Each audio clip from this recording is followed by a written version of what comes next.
출발 성공투자 후반부 당잠사로 이어가겠습니다. 네, 당잠사 진행을 뉴욕 파트 진행의 전채린입니다.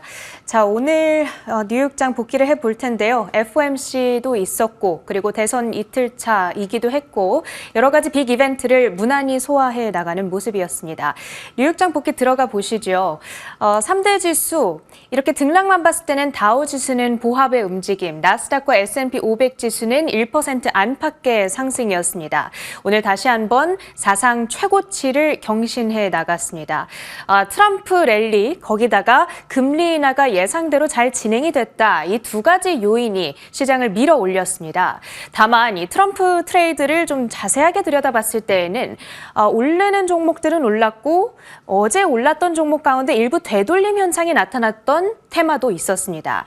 반도체와 기술주를 중심으로 한 강력한 쏠림이 포착됐던 간밤의 움직임. 그랬던 반면에 어제 많이 올랐던 은행, 철강, 그리고 트럼프와 직접 관련 있는 DJT 등의 트럼프 미디어 등의 종목들은 일부 급락하는 움직임이 포착되기도 했죠. 11월 FOMC 잠시 후 뒤에서 자세하게 정리를 해드릴 거고요. 특징주를 보신다면 엔비디아와 TSMC가 둘 다 급등이었습니다. 울프 리서치에서 이런 얘기를 했는데요. AI 반도체 칩에 대한 대중 제재는 그동안도 몇 년 동안 이미 이루어져 왔던 거기 때문에 트럼프 행정부 하에서 이게 더 강화될 거다. 그렇다고 해서 크게 걱정하지는 않는다. 긍정적인 코멘트가 있었고요. 테슬라의 경우에는 2.9% 오늘도 추가적인 시세를 내줬습니다. 뱅크 오브 아메리카가 트럼프가 대통령이 된다면 FSD에 대한 규제를 완화시켜 줄 것이다. 이 목표가를 $350까지 대폭 상향 조정을 했습니다. 마지막으로 앱 러빈 AI 맞춤형 광고를 매칭해주는 회사라고 보시면 되는데요. 3분기 실적이 강력했고요. 4분기 가이던스까지 상향 조정하면서 주가는 46%의 급등이었습니다. 자, 지금부터는 FOMC 11월 회의 결과를 요약해 보도록 하겠습니다. 기준금리는 예상했던 대로 25bp 추가 인하 4.5에서 4.75%로 이제 확정이 됐습니다. 만장일치로 스몰컷을 단행했다라고 하고요. 자, 그런데 지금 이 CME 패드워치 툴에 반영되고 있는 향후 연준의 금리 인하 경로 이 부분을 보시면요. 아무래도 앞으로 금리를 얼만큼 내릴 것인가 이 부분이 시장의 관심사인데 12월에 스몰컷을 한 번 더 단행할 거라는 확률은 64%로 반영이 되고 있죠. 그런데 금리를 동결할 거다라는 확률도 36%까지 적지 않은 확률로 한 달 사이에 빠르게 치고 올라오고 있습니다. 그게 시사하는 바는 무엇이냐? 연준이 금리를 빠르게 내리지 않을 수도 있겠다라는 시장의 기대감이 있다라는 거죠. 지금의 시장의 우려는 이렇습니다. 트럼프 집권 하에서 감세 정책을 시행하고 감세를 하게 되면 세금을 적게 내야 된다는 뜻이니까 기업과 소비자들은 돈이 많아지게 되죠. 쓸 돈이 많아지고 소비가 자극되고 물가까지 자극되는 요인이 되겠습니다. 그러면 인플레이션이 재점화가 돼서 연준이 금리를 계속해서 못 내리게 되는 것 아닐까? 이러한 우려가 자리하고 있는 겁니다. 그래서 이번 FOMC에서는 사실 이 기준금리 결정 그 자체보다는 파월 의장이 기자회견에서 이와 관련해서 어떠한 힌트를 내어주는가 이 부분이 훨씬 더 중요한 관전 포인트였는데요. 이 관련해서 세 가지 핵심 질문들을 들고 왔습니다. 첫 번째로 트럼프의 당선이 향후 연준의 금리 인하 경로에 어떠한 영향을 줍니까? 라는 질문. 단기적인 영향은 아예 없다 이렇게 칼같이 답변을 했고요. 다만 이 장기적으로 정부가 추진하는 정책의 효과가 경제의 데이터로서 드러나기 시작한다면 그때 우리는 그에 맞게끔 정책을 조정할 것이다. 굉장히 중립적인 답변이었죠. 두 번째, 경기 상황 지금 어떻게 보고 있는가? 경제가 전반적으로 아주 강하다. 이것을 강조했습니다. 여전히 실업률이 낮기 때문에 노동시장도 양호하다. 다만 하방 리스크도 상존하고 있기 때문에 추후 들어오는 데이터를 역시 지켜볼 필요가 있겠다. 세 번째로는 인플레이션의 상황인데요. 목표치를 향한 진전이 있었음을 인정하면서도 근원 PC가 지금 좀 스티키한 상태로 남아있잖아요. 이 부분을 들면서 여전히 약간 높은 상태긴 한다. 우리는 이것을 주시하고 있다라고 이야기를 했습니다. 그러니까 이 세 가지 핵심 카테고리 모두에 대해서 굉장히 뉴트럴한 스탠스, 향후 필요에 따라 정책을 조정하겠다라는 답변으로 일관을 하는 파월 의장의 모습이었습니다. 자, 이와 함께 파월 의장과 트럼프는 지난 한 7년 동안인가요? 아주 오랫동안 좀 앙숙의 관계를, 히스토리를 가지고 있습니다. 파월이 내 말을 잘 듣지 않는다라는 이유로 이 트럼프 대통령이 거취에 대한 압박까지도 했던 바가 있었는데 아무래도 이 둘 간의 이런 이 갈등 양상을 우리가 앞으로 주시해 볼 필요는 있을 것 같습니다. 어찌됐든 사퇴 압박을 받는다면 자리를 내려놓을 수 있겠습니까? 라는 질문에 대해서는 매우 단호하게 노라고 답변을 하는 점까지 포착할 수 있었습니다. 자, 블룸버그의 헤드라인입니다. 트럼프 당선이 테크 업계에 변화의 바람을 불어 넣을 것이다. 이 내용을 보시면 바이든 정권이 지난해 첨단 AI 모델 출시를 하기 위해서는 이 출시 전에 안보 위협에 대한 안정성 평가를 받도록 조치를 취했었죠. 그런데 트럼프 정권은 이것이 혁신을 저해한다며 그동안 지속 비판을 해왔습니다. 따라서 업계 규제를 최소화하기 위한 조치를 마련할 것으로 기대가 되고 있는 상황이죠. 그러니까 트럼프 정권 하에서는 AI 소프트웨어 테마가 자극을 받을 수 있다, 살아날 수 있을 것이다 라는 내용이 이 기사의 주된 골자가 되겠습니다. 실제로 AI 소프트웨어 테마를 핵심적으로 이끌고 있는 종목들을 보시면 팔란티어, 앱러빈, 제타 글로벌까지 세 자릿수 급등 양상을 나타내고 있으니까요. 미국의 AI 소프트웨어 종목들 반드시 관심이 필요한 시점인 것 같습니다. 지금부터는 서울 전략 챙겨보시죠. 자, 트럼프 트레이드가 살짝 약화됐고 시장의 시선은 FOMC로 가고 있습니다. 금리와 관련돼서 다음 주에 또 확인할 지표들까지 있는 상황. 이번 주 마지막 거래일인 오늘 표정은 어떨까요? 간밤 미시장이 다우를 제외하고는 종가상으로 여전히 상승 움직임을 이어갔습니다. 그리고 어제 우리 시장은 트럼프 트레이드, 이 대선 결과를 확정짓고 나서의 표정은 살짝 엇갈리면서 거래를 마쳤는데요. 반가웠던 점은 이제 거래소 쪽으로 사흘 만에 외국인이 다시 돌아온 점, 환율이 1,400원 찍던 초반 분위기에서 살짝 약화된 점. 다만 아쉬웠던 점은 코스닥 시장의 여전히 고퍼주, FOMC를 앞두고 경계 심리와 함께 트럼프 당선으로 금리 부담이 좀 커졌잖아요. 이 때문에 2차 전지 바이오가 흔들렸다는 점은 아쉬웠습니다.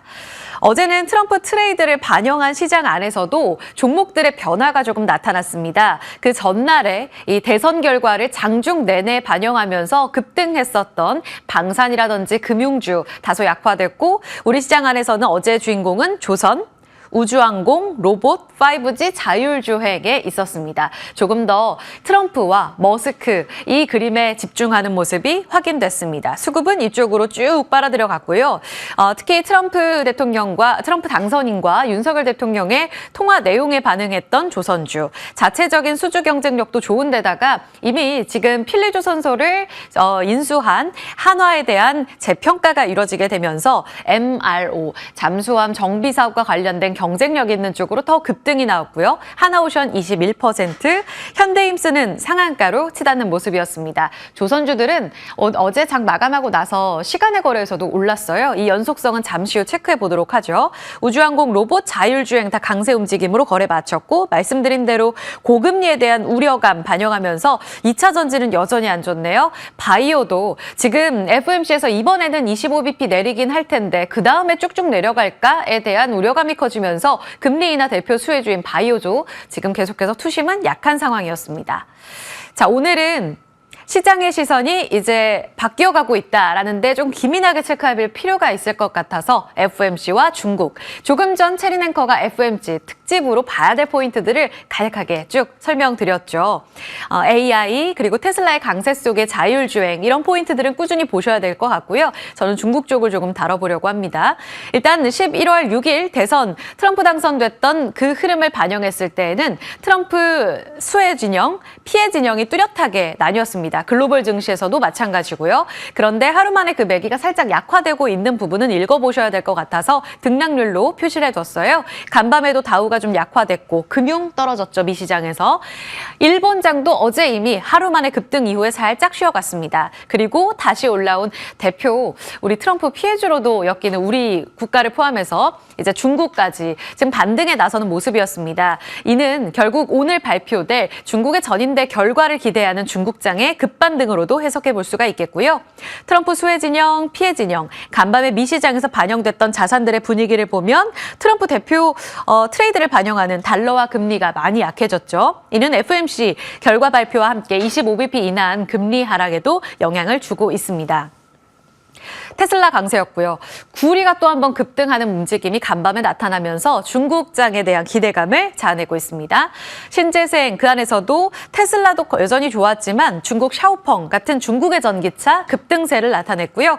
또 자체적으로는 미국의 루시드가 호실적 발표와 함께 상승하면서 트럼프에는 대표 피해 진영인 신재생 전기차 쪽으로 상승하는 모습도 확인됐습니다. 중국 소매 안에서도 그 전날 급락이 나왔는데 카니발 같은 이 카지노 쪽은 약했지만 화장품주들은 일제히 상승했다는 점도 눈여겨볼 포인트. 시장의 시선이 이제 하루 만에 좀 달라지고 있다라는 부분을 체크해 보셔야겠습니다. 중국이 이번 전인대가 원래 10월 말이었었습니다. 그런데 이번 주 11월 4일에서 8일로 미뤘죠. 미 대선 어떻게 될지 우리 보고 결정할게로 인식하고 있습니다. 오늘 그 결과가 오후에 보도될 가능성이 높고요. 최대 관심사는 아시겠지만 경기 부양책 규모입니다. 최대 1937조 원까지 풀 것으로 예상되고 있어요. 2000조 원의 부양책이 과연 나올까? 이는 시장의 기대 상한선입니다. 여기를 넘어서면 정말 서프라이즈한 규모로 시장은 기대를 할 겁니다. 왜냐하면 2000조 원 규모 자체는 굉장히 커 보이는데 2008년에 풀었던 그 규모는 전체 GDP의 13%였거든요. 그런데 1937조 원 시장에서 기대하는 그 최대치는 지금 현재 GDP의 8%에 그칩니다. 그래서 조금은 아쉽기 때문에 서프라이즈 규모 확인해 보셔야겠고요. 트럼프 당선 결과 봤잖아요. 고율 관세에 따른 대비책도 나올까? 최대 중국으로는 60%까지 관세 이야기 나오고 있거든요. 여기에 따른 중국의 대응도 매우 중요할 겁니다. 대신증권에서는 트럼프 당선을 확인한 이상 이제는 수출 쪽보다는 내수 진작, 지금 기조를 더 강화할 가능성이 높다. 따라서 내수를 진작시킬 만한 정책 어떻게 발표되는지를 봐야 될 것 같다라고 이야기를 하고 있고요. 이미 최근 중국의 내수 경기가 저점을 통과하고 있는 움직임은 지표로도 확인됩니다. 9월 소매 판매 좋았고요. 10월에 가전제품 매출도 호조. 신구 정책인 2구 환신책이 조금씩 효과를 보이고 있다고 해석합니다.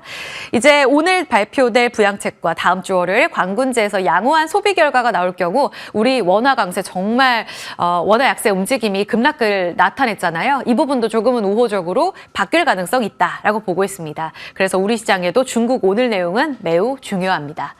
다시 볼 중국의 관련주, 특히 소비 쪽으로 계속 이 정책을 포커스를 맞춘다면 소비와 직결되어 있는 우리 관련 종목들도 매우 중요해질 겁니다. 여기엔 담겨있지 않지만 뭐 철강, 화학 중요하겠지만요. 더 중요한 건 소비다.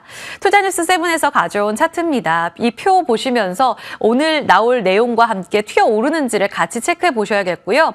화장품, 엔터 콘텐츠, 게임, 여행. 최근에 무비자 입국이 결정되면서 이쪽이 좀 튀어오르는 모습을 보였습니다. 최근에 다시 잠잠한 움직임을 나타내고 있는 가운데 재반등 여부를 보셔야겠고요. 엔터 콘텐츠, 게임. 최근 실적이 안 좋지만 이제 다 반영됐어 라면서 증권가에서도 오늘 스튜디오 드래곤 적자임에도 TP 상향 리포트가 나왔더라고요. 이런 부분들 달라지고 있는 시장의 시선 속 오늘 부양책과 맞물린 움직임을 보셔야겠습니다. 오늘 엔터게임 관련해서는 개장중계 그 이후에 특집으로 마련된 내용 김현용 현대차증권 애널리스트 출연이 예정되어 있거든요. 이 부분 보다 집중적으로 다뤄드리겠습니다. 자, 화장품 다시 보기. 돌아온 트럼프 시대에서 이 관세와 관련된 리스크가 커졌습니다. 미국 쪽으로 수출이 많이 들어가고 있기 때문에 우리 화장품주가 대표적으로 피해를 볼 거다라는 시각이 우세해서 최근 단기간에 화장품주가 많이 빠졌었어요. 그런데 신한투자증권 그 리스크 존재하는 거 맞다. 하지만 정권 초기에는 아마 미국, 아메리카 우선주의로 갈 거기 때문에 미국 소비 경기 회복에 따른 우리의 수혜도 분명히 기대가 된다. 따라서 미국 내 점유율을 높이고 있는 인디뷰티 화장품사, 미국의 제조법인 갖고 있는 ODM사는 장기적으로 수혜를 볼 가능성이 높다고 보고 있습니다. 당장 10%의 보편적 관세를 부과하더라도 화장품주는 변동비 비중이 굉장히 높다고 해요. 그래서 이쪽에서 다른 쪽에서 비용을 좀 세이브하면 마진 자체에 충격을 주기는 어려울 거라고 보고 있고요. 트럼프도 지금 보편적 관세 10% 미국의 소비와 직결되어 있기 때문에 무조건적으로 10%를 때리기는 어려울 거라는 이야기도 같이 체크가 필요하겠습니다. 이 부분은 취임 이후 1월에 봐야 될 정책입니다. 실리콘2가 개별적으로 영국 시장에 진출합니다. 영국의 드럭스토어이자 이제 화장품 다 파는 플랫폼이죠. 우리의 올리브영과 비슷한데요. 여기 벤더사로 공식 등록하면서 6개사 브랜드가 영국의 부츠에 입점이 됩니다. 영국 시장까지 본격화되면 프리미엄 달라질 수 있을지 보셔야겠고요. 잉그루드랩이 오늘 실적 발표하는데 어제 시간의 거래에서 일부 반응했습니다. 코스메카 코리아를 품고 있어서 이 기대감도 같이 체크해 보셔야겠고요. 미시장 관련해서 엘프뷰티가 급등했기 때문에 오늘 기대해 봐야겠습니다. 자, 간단하게 2차 전지는 어제 연장선으로 체크해 드리고요. 계속 정말 피해주로 안 좋을까 여부를 좀 체크해 드리고 있습니다. 안 좋긴 한데 조금 다르게 보자. 미래에셋에서는요. 2차 전지 역발상 관점에서 테슬라와 비아디로 국소적인 강세 움직임을 전기차 시장에서 가져갈 심산이 높다고 보고 있습니다. 그래서 테슬라 밸류체인, LG엔솔, LNF, SK아이테크놀로지, 에코프로 머티 주목하자라고 이야기를 하고 있고요. 리튬 밸류체인 주목해서 공급망 축소 가능성이 있기 때문에 이쪽의 가격 반등도 눈여겨보자라고 하고 있습니다. 리튬은 앨범 말 시간의 거래에서 어제까지 우리 상승하는 모습이 같이 나왔어요. 지금 동시효과 구간에서 오르고 있던데 이 부분 개별적으로 봐야 될지까지 체크해 보겠습니다. 당잠사였습니다.